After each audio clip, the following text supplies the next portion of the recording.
Good afternoon, everyone, and thank you so much for joining us today for the first of this week's webinars. Today, we're very pleased to have Roger and Neal from Sophos here to talk to you all, and I'd like to thank our sponsor, Wave9, for the help in getting this webinar organised. Roger manages the mid-market sales engineering team for the UK and Ireland, and with 20 years' experience in providing cybersecurity solutions into complex public and private sector environments, and more recently within the UK education sector. Prior to Sophos, Roger's worked in a number of IT roles, including desktop, server and infrastructure teams for stereo and bull information systems for public sector companies. As always, there will be a Q&A session at the end of Roger's talk, and if any of you want to ask a question, then please feel free to use the chat box to post them up, and we'll try and get through as many of them as we can. Welcome, Roger. It's great to have you here today, and thank you for taking the time out to speak to our members. Hi, Chris. Thank you very much for giving us the opportunity to come on today and talk to the education sector in the UK. And hopefully we can have a good session, talk about cybersecurity, talk about the Department for Education requirements, and answer any questions that might crop up during the session, and hopefully answer a load of questions at the same time. Yeah, brilliant. Well, I'll hand it all over to you now, and I'll come back at the end of your presentation. Great. Thanks, Chris. Right, afternoon, everybody. Thank you again to Chris and Sean and the team at EduGeek for putting on today's session with Wave9. As Chris said, I'm Roger Neal. I work for Sophos. Today's session is aimed primarily at looking at a recent 2024 state of ransomware report, but focusing very specifically on the education sector. What I've done is then overlaid some of the information and requirements from the Department of Education and their 12 cybersecurity requirements, laid it over the top to hopefully give you a bit of context on how we can help you hit those requirements, but also cover off areas where we can help make you more secure, or explain a bit about how threat actors are currently working and operating, and why it's becoming an interesting challenge. So let us move on. If PowerPoint would actually work. So, as we said, talk a little bit about Department for Education requirements, hints and tips, Q&A at the end. You will see the occasional reference to where's Wally or where's Waldo, because this is kind of where the cybersecurity industry is almost heading to. And again, I'll explain a bit more as we journey through today's session. I think firstly, Peter, who's a cybersecurity analyst at Gartner, kind of positions cybersecurity as an interesting one. Over the last 5-10 years, cybersecurity has evolved very much from it's a virus, it's a worm, it's a Trojan, to a what we call active adversary attack scenario. And again, I'll give you some examples earlier. But the problem is, because these attacks are getting more and more complicated, customers and the cybersecurity industry are having to constantly evolve and adapt how they manage their security posture, how they handle security incidents, the priority they give to those incidents.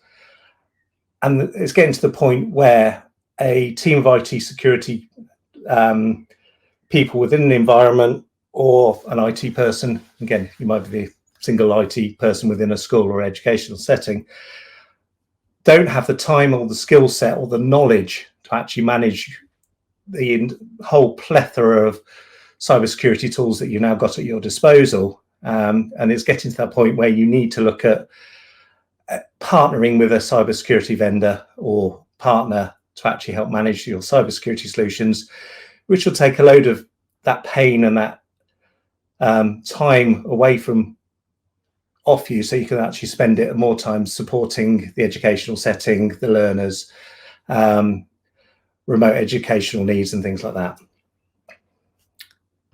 From a Sophos perspective, again, many of you I know will know Sophos and probably remember the good old Sophos antivirus from 20 odd years ago.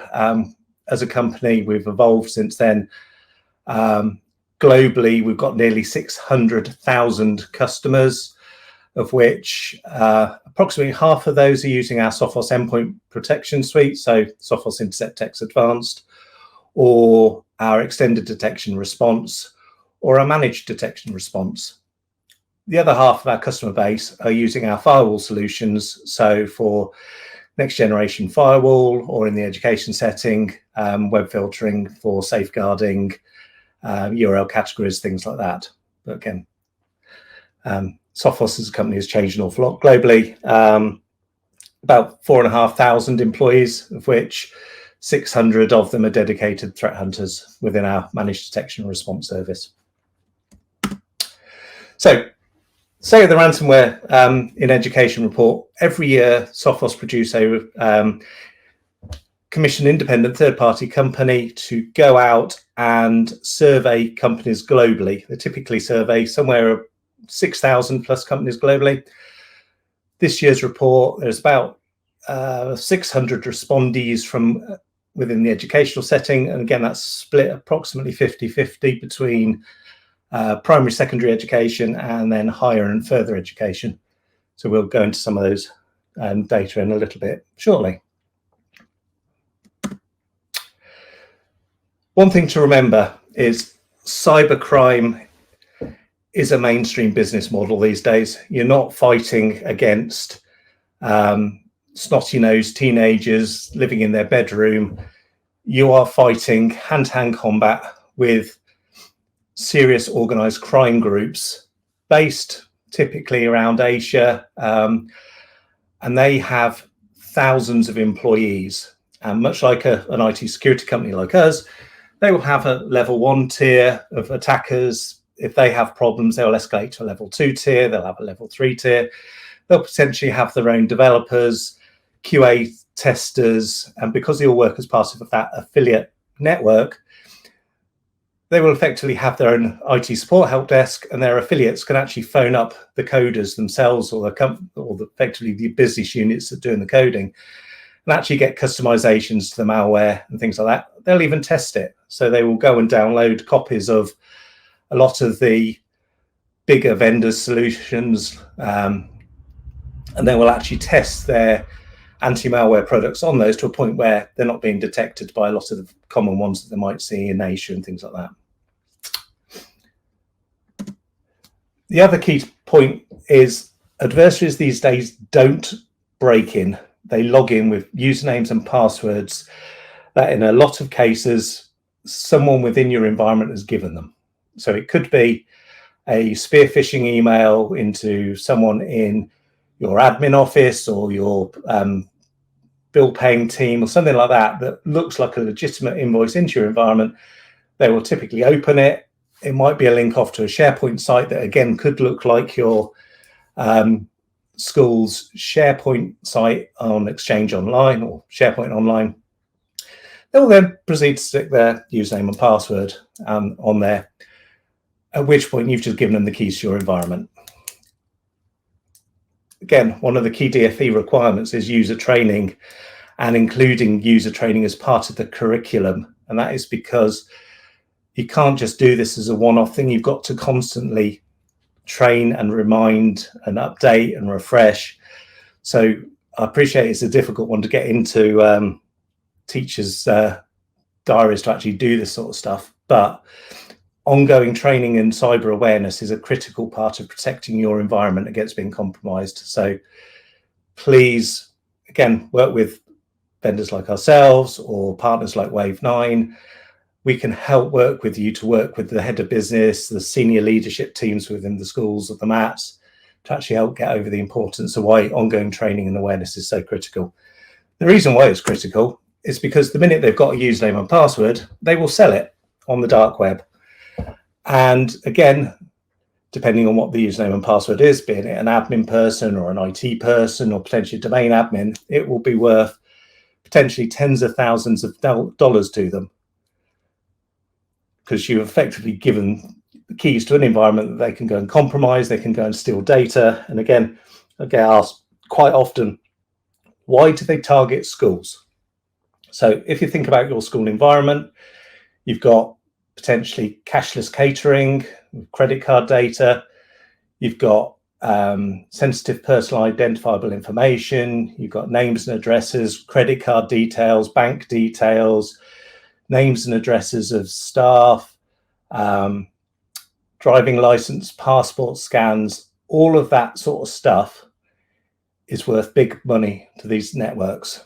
And if you're not protecting it properly, not encrypting it potentially, or not securing it, then it's all worth money to these guys. And the longer they can spend within your environment undetected, the more chance they've got of actually stealing this sort of stuff. Which leads us on to one of the first challenges within the education sector. I've talked to enough IT departments in various educational settings now to know that you guys are run off your feet. You've got too many demands on your time, too many projects to deliver, systems to keep up and running, networks to manage, networks to update, wireless 6 rollouts, potentially looking at things like remote learning and how to support that. You don't necessarily have the time and the capacity to sit there and manage and monitor maybe up to 50 different IT security tools. One of the stats that we got out of this survey is that in 83% of all ransomware attacks, there were alerts in the customer's management console, or consoles in plural. So it could be AD, it could be Entra, it could be their firewall, could be Windows event logging, their security solution. But in 83% of attacks, there is something flagging in one of those consoles to say that that environment was under attack. But if you're then running around trying to support a school environment, as it says here in the survey, it typically takes 16 hours for a security team to detect and investigate an alert. So you're very much in a case of playing almost like whack-a-mole. Active adversaries are constantly changing that battleground. They're constantly moving between different platforms and products. It's an interesting challenge. How do you keep up with it if you can't keep up with the management console? How do you look at your Windows event logs and tie them into your firewall event logs that ties them into your endpoint protection? It's an ongoing challenge, and especially when you're looking at potentially ransomware solutions that can encrypt 25,000 files an hour. Time is money in these cases, and the quicker you can detect the problem, contain it, neutralize it, remediate it, the less chance they've got of actually stealing anything, or you guys actually having potentially an encryption event. So how do active adversaries actually operate? We keep talking, and the industry talks a lot about multi-stage attacks. But what is a multi-stage attack? So a multi-stage attack typically starts with a phishing email, or it could be, again, one of the stats we found from the survey is that in 93% of attacks that we've investigated, in 93% of those attacks, they've used remote desktop protocol, either to get in from the internet unprotected, so just using a username and password, and that's 18% of the attacks. But then in the remaining attacks, they've then used RDP to hop within your environment between different machines, using effectively an admin or a domain admin username and password to log onto machines remotely. What they'll then do is use what we call LOL bins, or living off the land binaries. Things like using safe mode, and again, I'll talk a little bit about Windows safe mode in a bit, because that's the new Battleground. Tools, again, from Microsoft, like PSExec, PSKill, which are absolutely fantastic. But bad guys love them as well. So you've got to use that balancing act of, yes, we need to maybe use them within the school to manage our environment and update things within our environment. But you want to do it in a way that isn't necessarily letting the bad guys use psexec.exe anywhere on a computer system. And again, we can work with you on those. Tools like PowerShell, again, are often left unblocked or unmonitored. And the other one that bad guys love is WMIC. Again, the management interface is fantastic for bypassing security solutions. And then vulnerabilities. The industry loves calling things like this day zero attacks, but it's not necessarily even a day zero attack. The number of devices within an environment, and again, it's another DFE requirement, is to understand what devices you have within your environment and make sure they're patched and secure. The reason is there are so many vulnerabilities, and again, all you need to do is go onto a CVE database to look to see how many vulnerabilities there are in Windows as an operating system, as an example. And again, Patch Tuesday a couple of weeks ago, Microsoft brought out 63, I think it was 63 patches to patch known vulnerabilities. But it's then a case of you guys downloading that patch, deploying the patch, patching your endpoints, patching your servers, and more importantly with servers, patching it and rebooting the server to make sure that that vulnerability has been closed down. But vulnerability is very much big business. And some recent examples, again, Papercut hit the news about 12 months ago. There's a web-based print application that you can get at from the internet. AnyDesk and ConnectWise have both had vulnerabilities over the last 12 months. And again, they're typically tools that you guys may use to remote onto machines within your environment, which is why understanding what devices you've got in your environment and what apps that you're using on those devices is absolutely critical. Fourth thing that we'll do is abuse credentials. So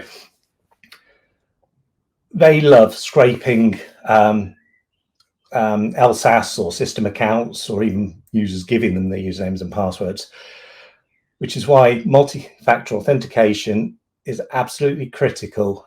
And as a minimum, use MFA on IT and IT admin accounts and domain admin accounts. But if you can get it out to all of the teachers, all of the admin staff and things like that, it'd be absolutely fantastic. I know that causes a few headaches with costs for MFA tokens, but you've got to look at who have the ability to log on to accounts with elevated privileges. So local administrators or users or staff have local admin accounts, faculty staff, IT admins. And again, you should be separating domain admin accounts from normal admin accounts. Again, that's typical best practice. Credential abuse of everyone loves Exchange and Microsoft Azure and M365. A lot of people don't monitor the log files from within those platforms. And if someone's had their username and password stolen through potentially a SharePoint phishing attack, a lot of environments aren't configured to prevent logins from remote sites. So Microsoft call it impossible travel. Basically, it's someone logged onto a Windows computer within the environment and then suddenly getting a login from somewhere else. And if you're not configuring your M365 environment to prevent that sort of login, and again, potentially you're allowing the bad guys to get into your Exchange online, your SharePoint online, your Outlook online, and then potentially start getting at emails, sensitive data, or even rewriting inbox rules within Outlook itself to send out any inbound. So if someone's getting an inbound invoice from a business partner or a supplier, for example, if they compromise that user account, they can put in a hidden rule within Exchange Online to forward that email out of the environment to a mailbox that they control. They will then delete the original email within that account. They will modify the bank details on that invoice. They will then send it back saying, we've changed our bank. Can you update your banking details accordingly? It looks like it's coming from a legitimate source. It's a legitimate supplier, legitimate PO number, dodgy bank details. So looking and monitoring all of your Microsoft logs, if you're using Google, your Google Workplace logs, things like that is absolutely critical these days. How do you stop it? And again, it's a difficult one. This leads on to the kind of biggest challenge, number 2, lack of cyber expertise. And again, from the survey, we found that 93% of companies and people that have responded to the attacks are saying they're struggling to keep up with not just the latest tools from vendors like Microsoft or applications from Adobe. I mean, Photoshop these days has changed so much since I used to use it when I did photography. But you guys are having to learn all these new tools and these new applications all the time. You're having to understand what Entra ID does, to how that works with local AD, how Google authentication works. It's a constant challenge, and 93% of the respondees for this survey said they struggle to keep up. And that's part of this problem, is the fact that you don't have the time to learn and keep your skills sharp. and the bad guys are using tools and techniques that you're not even aware of to get into your environment, which is one of the reasons why we're seeing an increase of people phoning up Sophos, for example, and asking for help, which is why managed detection response is becoming so important. Mentioned it earlier, Windows Safe Mode abuse. This is the new battleground. I think most people here have probably heard about compromised driver abuse, which was kind of started off a couple of years ago, where bad guys would actually bring their own compromised driver onto a computer, load that driver, and then abuse that to compromise the rest of the machine. What Windows Safe Mode is now doing is effectively allowing the bad guys to reboot the machine into Windows Safe Mode. And as you guys know, most products and applications and drivers and things like that do not load in safe mode. And if they're not loaded, tamper protection doesn't work. If tamper protection doesn't work, then they can nobble potentially the cybersecurity solutions and then bring the machine back up into normal Windows mode, for want of a better way of explaining it. And they've got a compromised machine sat on your network with no security on it. Now, thankfully, again, this is a bit of a busy page. I appreciate that, but it's an example that I've taken from a UK education customer that's been working with us right at the beginning of May, so it's relevant. Beginning of May, the customer's Sophos Central console picked up a detection for a CryptoGuard event. Now, CryptoGuard is part of our anti-ransomware technology, totally signatureless, which means we don't have to have ever seen that type of ransomware before we can actually block it and automatically roll back any files that have been encrypted. So in this case, we picked up a file that's been encrypted, CryptoGuard jumped in, prevented any further encryption, rolled it back. About 2 hours later, we start seeing that people are trying to access the LSAS on the machine to try to extract out usernames, passwords, domain admin accounts, which again, our credential theft blocked. What they're then trying to do is use rclone in this case, which is a command line tool for copying files. And in this case, they're trying to copy the files into a Dropbox platform. A couple of hours later, we're then seeing ps-exec then start being used on the machine. Now, again, we can block ps-exec from executing. They then start using lolbit unlocker, which is actually a way of bypassing files that have been told to either be hidden or system or set to prevent deletion. So again, something dodgy is going on this machine. They're then downloading a tool called Universal Virus Sniffer, great name. But what this PUA does is effectively allows them to modify malware code on the fly, compile it, and try running it on a machine to try and bypass the cybersecurity solutions, which again, in this case, we were picking up and blocking nicely. At this point, the bad guys put in a batch file to actually boot the machine on startup into Windows Safe Mode. Now, at which point, you're thinking, okay, this is potentially game over. You're in safe mode. You can't stop it. Well, actually, with InterceptX, you can. So as you can see here, there's several attempts for them to get it into safe mode. The interesting one for me, I'll just get the laser pointer and point, is there. And again, sharp-eyed people will have noticed that there's a gap there. Now, what they've done in this case is the level 1 cybersecurity attackers have realized that they can't get past the Sophos solution. What they've done is they've then gone to get their L2 guys to come and have a look. So in that block there, they've then gone and got their colleagues, and their next level up team have then started taking this attack forward. Let's turn off that. Let's just erase that out there. What we're then seeing is the bad guys are then trying to modify the registry. And again, we're blocking that. They're trying to put it back into safe mode. We're blocking that. We're then trying to use things like PowerShell, Power Run. We're blocking that. And then at which point the customer realized after about 24 hours, they got a bit of a problem. So they actually phoned us up and we actually stepped in at this point to help them. But as you can see, this attack started at 5:30 in the morning, and you guys, I know you guys work hard, but you're not online and working on your systems at 5:30 in the morning.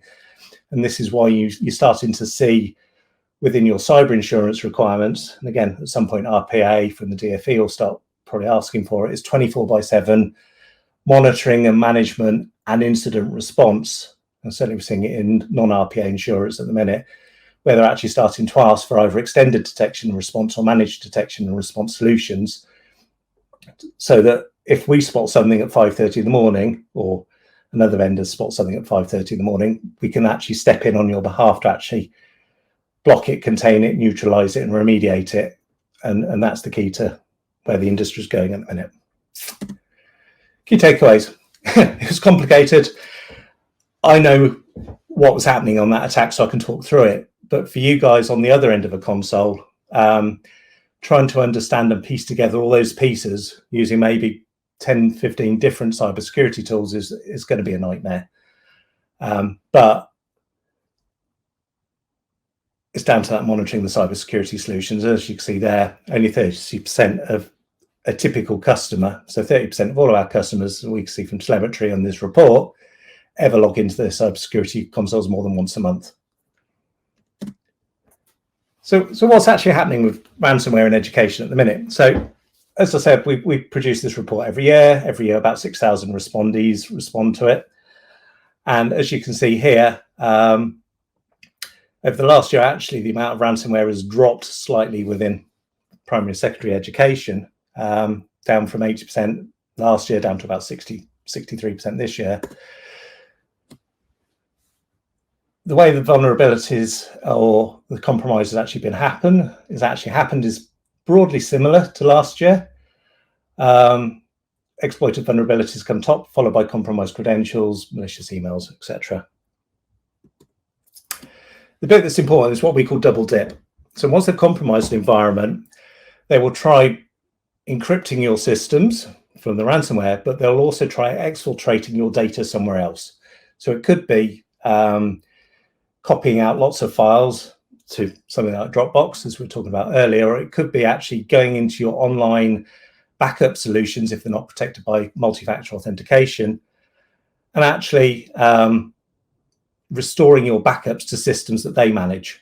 And in this case, about 20% of attacks that have been reported as part of this report, they were seeing double dip.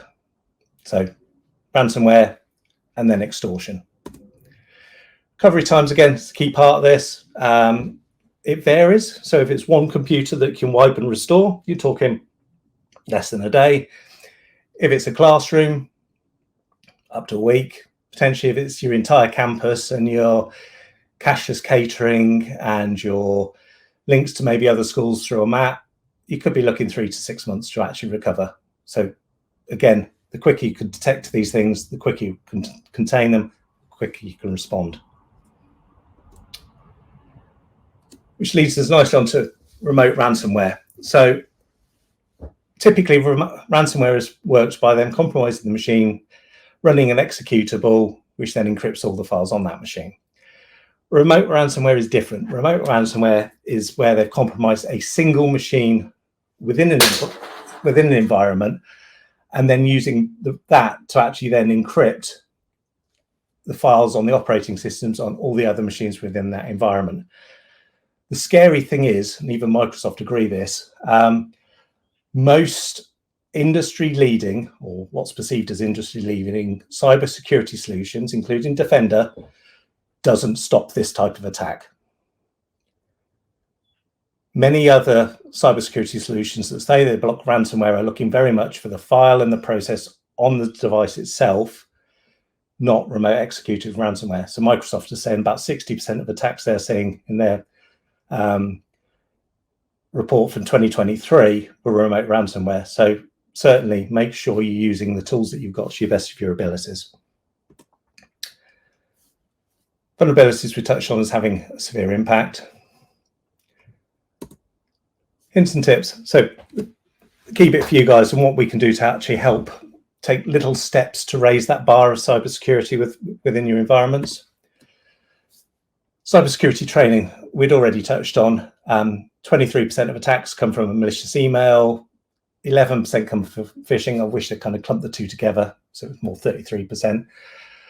Interestingly, only 1% of attacks come from a user visiting a compromised website, and that file has then been downloaded through their firewall and their web filter. It could be their web filter isn't configured to effectively intercept and scan content from within the HTTPS stream. It could be there's no sandboxing within that web filtering system. But again, web downloads, encrypted web downloads is a key method for bad guys to actually download and use the tools that they need to compromise your environment. And if you're not monitoring your web filtering, HTTPS streams, FTP streams and things like that, again, it's leaving a hole into your environment.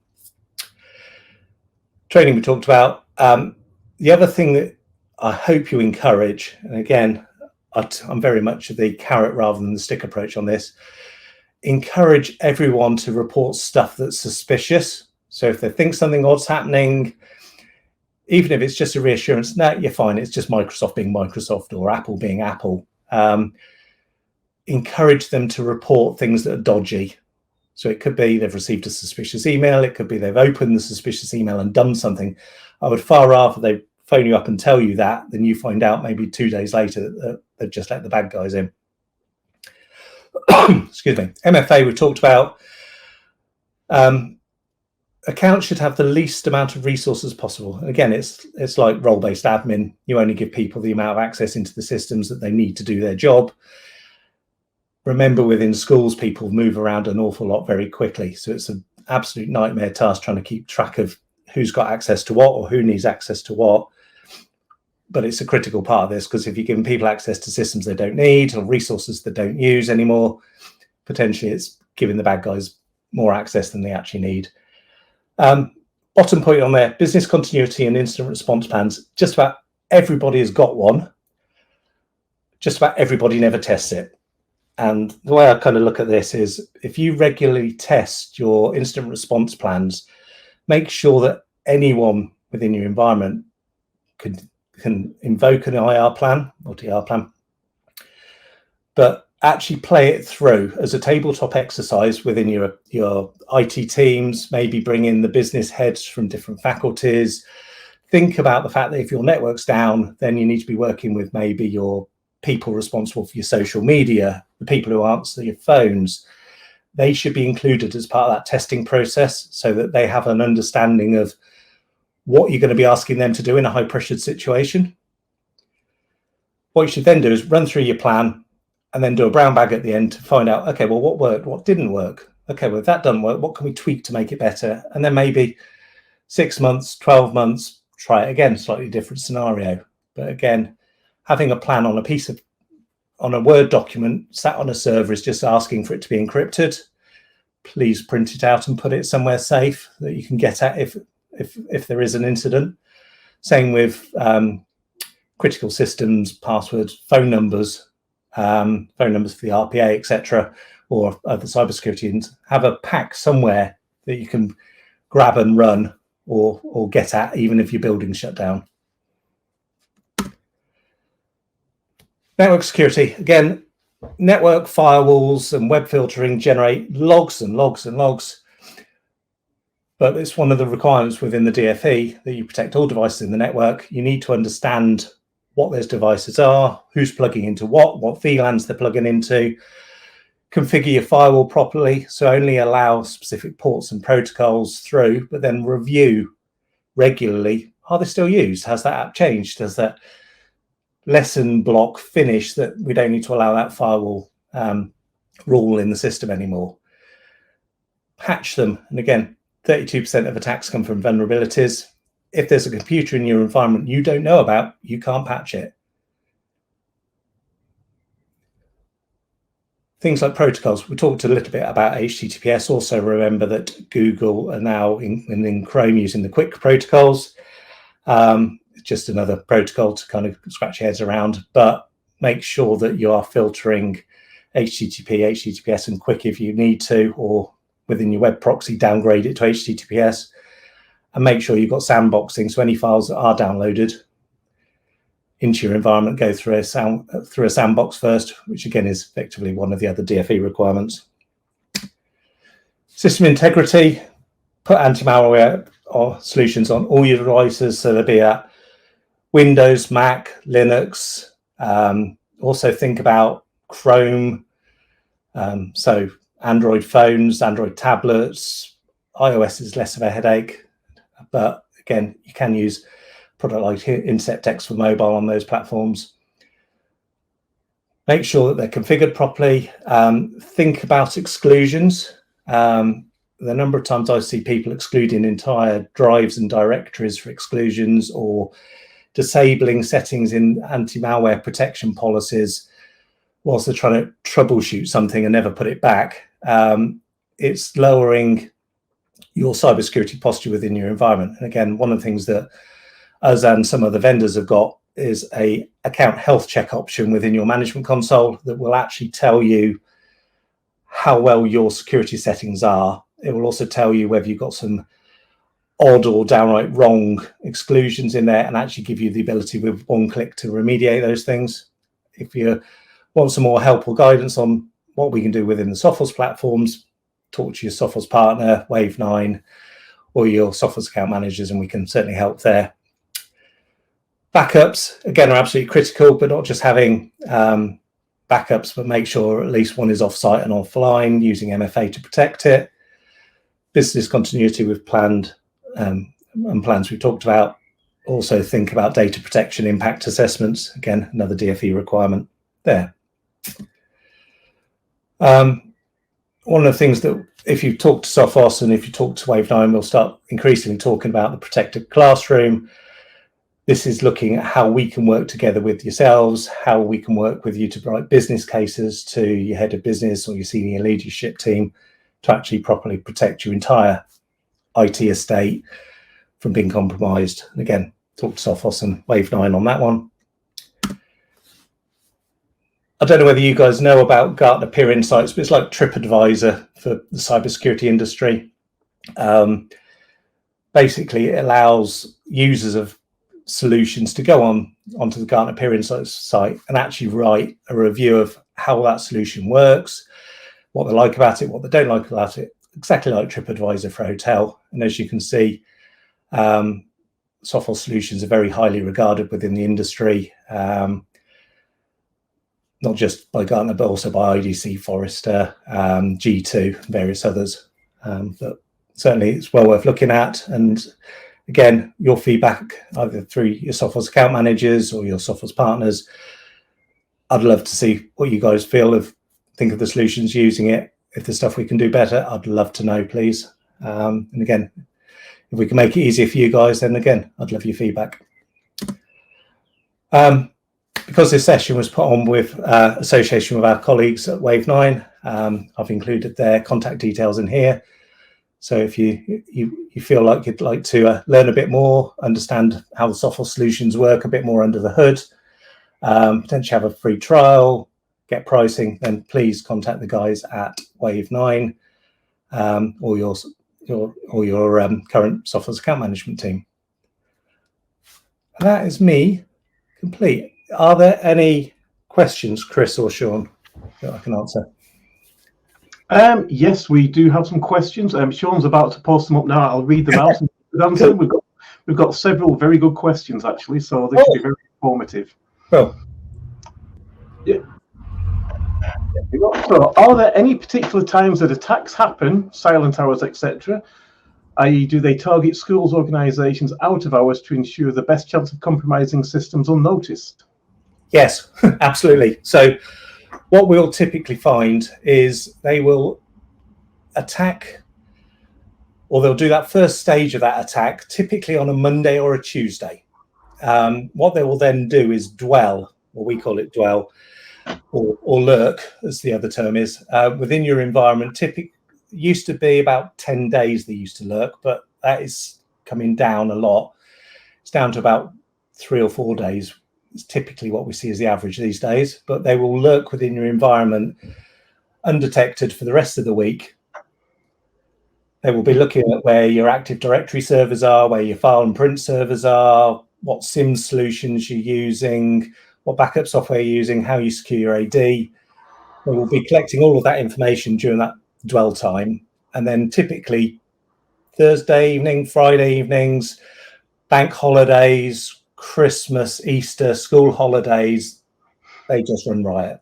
The number of attacks we saw during the recent Easter holidays, and again, the National Cybersecurity Centre put out a warning just before Christmas holidays 23, advising schools that they were under imminent attack over the Christmas break. So school holidays, typically when you guys have downtime and holiday periods, you're not necessarily monitoring the cybersecurity solutions. Friday evenings, typically, so that they could pretty much have trashed your entire environment by the Monday morning. But yeah, fantastic question. Yeah. Okay. With the biggest Windows security issues, how quickly do you see the exploits appearing? Another fantastic question. So my guidance, and same with National Cybersecurity Centre and the US cybersecurity departments, is patch as quickly as the patches come out. Now, I appreciate that most companies have a kind of a weekly or a monthly, or even in education, I see termly patch schedule. It's too long. If Microsoft announced that there's a vulnerability in Microsoft Edge today, you will pretty much guarantee that it will be actively exploited tomorrow. So yeah, I mean, the recent some of the recent proxy shell attacks on Microsoft Exchange servers that were kind of last year, the year before, our MDR team were actually picking up the attacks before the vulnerability got publicly disclosed. So yeah, it's a race condition, unfortunately, and you need to be patching your systems or your critical systems as quickly as possible to actually help mitigate that risk of them being compromised. Yeah, thank you. Why can't we get these criminals arrested and taken offline? What do we have to do to make this happen, or do bad countries not care about their citizens? Mixture of both. It's global, so a lot of the attacks we see here are coming out of Asia and Russian type areas. So trying to persuade police forces in less than friendly countries to cooperate is rather difficult. We actually did a mini TV series on our website that I think is still linked off there about how hackers work. And certainly there was a gang in Russia that purposely put into their code when they dropped it on the machine, if it's using a Cyrillic typeset on the keyboard or Russian language, don't attack it. And the Russians are for you. If you're not attacking Russian citizens, we don't care. So yeah, it's a global problem. Interpol, National Crime Agency, NCSC here, NSA, etc. in the States, we do all work together. But it's an absolute nightmare when you've got bad guys bouncing off machines all over the place to backtrack exactly where they're based and then persuade the country that they're based in to actually take some action. Yeah. Yeah. I think we've got one more question. Here we go. Do you find many exploits via mobile devices, aka things like bad apps pulling details? Android, we do see a number. And again, it's normally collecting sensitive information, or we have seen some medical apps dump the data out into non-EU regions, so blowing GDPR out the water, so to speak. So think carefully about where the apps are, what the app is doing, but also look at where the app is sending the data. Because again, sensitive information, personally sensitive information, you want to keep it within EU. And if they've got the data center in China or even America, you're losing control of your data at that point. But yeah, we do see dodgy apps. Google do pull apps out of their app store, but there's nothing to stop people potentially connecting to other app stores are available, so to speak. And again, this is why device management or things like Apple Business Manager, Google Workspace and things like that are very useful, or Intune for actually locking down device configuration, so you can only go to the official app stores and potentially only download apps that are actually approved for use on those platforms. Fair enough. I think that's it for the end of questions. I know Lee from Wave9's posted up in the comments, I think that's come from YouTube as well, about the DFE have updated their security standards yesterday. So if you can see the link there, we'll probably add that to the YouTube links once we make the webinar live, once we've completed the second webinar towards the end of the week. Yeah, okay. Thanks. Okay. Thanks, Roger. That's been a very informative talk. It's been very good. I've enjoyed that. I'd like to thank you and Wave9 for today's webinar, and everybody online for attending.